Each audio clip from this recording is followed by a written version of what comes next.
அதோடு இது நகராட்சி இருக்கிற மக்கள் சிந்திக்க வேண்டும்.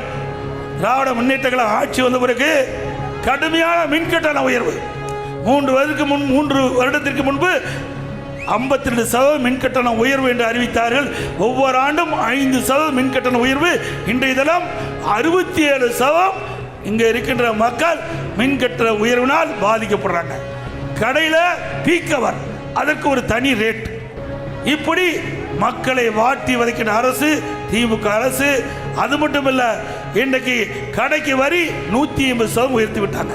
வீட்டுக்கு வரி 100% உயர்த்தப்பட்டு விட்டார்கள். குடி வரி உயர்த்தப்பட்டார். போதாததுக்கு குப்பை வரியும் போட்டார். அது ஒண்ணுதான் பாக்கி, அதையும் போட்டார். ஆக மக்கள் மீது வரி போட்டு மக்களை வாட்டி வதைக்கின்ற அரசாங்கம் தேவையா? புரட்சி தமிழரின் எழுச்சி பயணம். மக்களை காப்போம், தமிழகத்தை மீட்போம்.